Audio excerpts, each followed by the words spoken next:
the flow state.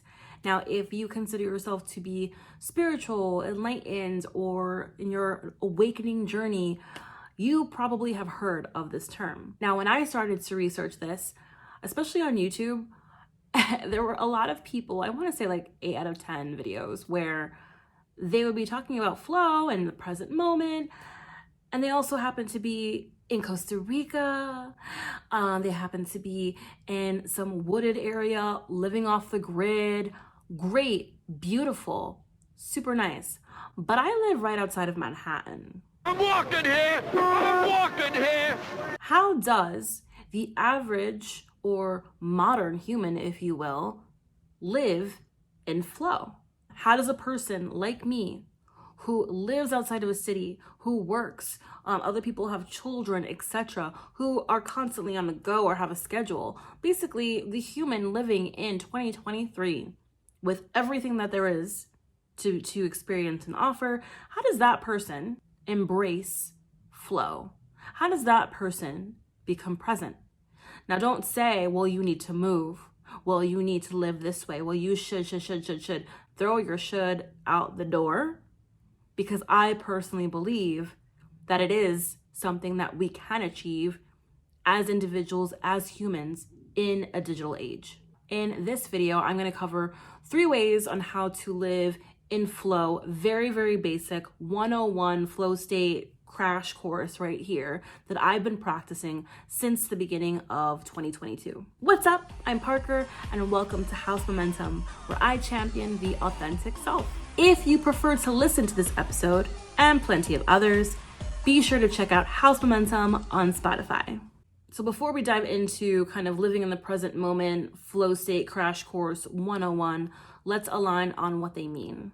So by definition, the flow state, and I'm going to read this word for word, the flow state is the mental state in which a person performing some activity is fully immersed in a feeling of energized focus, full involvement, and enjoyment in the process of the activity.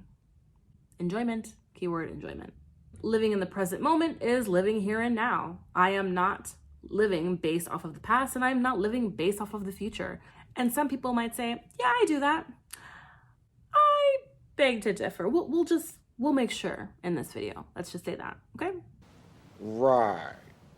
So here are 3 ways in which I have practiced living in flow, practiced living in the present moment that I think can be helpful for you. They are very basic. I'm not going to go too crazy on this because, again, I think that this can be achieved for everyone despite where you live and where you are. So first off, when living in flow, living in the present moment, you are not taking any action out of fear of the past and the future. So let's say you meet someone and they look physically like your ex. And I'm just saying, just based off of looks, they look like them. You're like, oh my God, he looks just like my ex-boyfriend. And they ask you out. And you say no because of a past experience. That past experience with your ex is what leads you to saying no now. Because you're afraid that they are going to hurt you just like they did in the future. So you made a decision based off of not even exploring the now to not talk to this individual based on how they looked, based on the past experience and fear of the future potential, which isn't even happening. It's basically you saying, I am not going to do something because I am afraid that it's going to turn out just like last time, even though there is no guarantee in the future that it will. When you are in flow, you are taking action based off of what's happening right now. When you are in the present moment, you are taking action based off of what's happening right now. So that person, that person who looks just like your ex, when they come up and they ask you, oh, can I take you out? You're not even thinking about the ex from the past experience. You're not worried about what this person's going to do to you in the future. How do you feel right now? How does this person make you feel? Maybe have a conversation with that person. Explore how that energy feels, that chemistry back and forth. And if it feels good, all right, fine. Why not? Now, if you feel weary after you talk to the individual, like, nope, the present moment right now is telling me, no, this is not going to work. I'm not really feeling it. Okay, fine. but don't stop and don't block any blessings before they even come your way, before they even have a chance to unravel for you. So the second way to really live in flow and in the present moment is to live with an open heart. Now, this I struggle with today. I struggle with this all the time. I'm not even gonna lie. This is probably the hardest one for me because this means to live with no judgments and compassion for others. We're human. I don't know if you know that. We're human. We judge each other all the time, even when we don't even realize it. I mean, you watching me right now is probably me making a whole bunch of judgments and assumptions on me. Totally fine. This is what happens when you sign up for YouTube, right? But when you live in the present and when you are being in flow, you almost recognize immediately when you are making a judgment on other people. And it's almost like combated with compassion right after. So for me, I'll be working with someone or I meet someone or I'm having a conversation with somebody. And it's like, oh God, this person is so slow. Or, oh my God, and I catch myself say that. And I realize, wait, they are speaking or they are doing from a place of their own knowledge, their own experiences. Who am I to place judgment and say what they should do or should know or how they should speak or whatever the case might be, right? And immediately I have compassion for them. I'm so sorry. Let me open my heart. Let me open myself up to receiving and having a good experience with this individual rather than huffing and puffing my way along with it, thinking that I'm above them or something like that. No matter how small on a scale it is, having an open heart is key to really being in the now. So the final step, I hate saying steps, but the final way to really know if you're living in flow and in the present moment is, and this is my favorite step. This is when you are not trying to control a situation for a specific outcome. We all do this. We've all done this. And this is probably the biggest blocker of better things coming your way, but us thinking we know better and we need to control everything to get what we want when something bigger was being shipped to you, but you couldn't wait, you couldn't have patience, you couldn't be present, and you needed to take control of the situation and get what you thought was the best for you. How many times have you gone out with a friend with zero plans, or you forced yourself to go out when you didn't really want to? That happens to me all the time. And I go out, I'm like, all right, fine, I'll hang out with so-and-so, whatever. And then you have an amazing time. Or you go on vacation without any real plan, just go with the flow, and it's just effortlessly great, and you enjoyed yourself, and you met new people, and you did things you didn't expect to do. Or spending time with someone and them needing to know what we're doing next. That seems like a lot of work. That seems like a lot of efforting. And flow and being present that work and effort is just not there. It just doesn't happen. It's effortless. It's with ease. Everything comes to you effortlessly. So when you let go of control and allow flow, what is intended for you, which always is of the Most High, flow. And when you're in flow and you're in the present moment, you are allowing the highest of the high to make its way to you. It's like you've finally relinquished control. The walls are down. There's nothing in the way. There's no interference. And now it can finally make its way to you. But the second you try to control a situation, it's like you're putting up these walls, these building blocks up. Like, no, I got it. When you don't, or you think you do.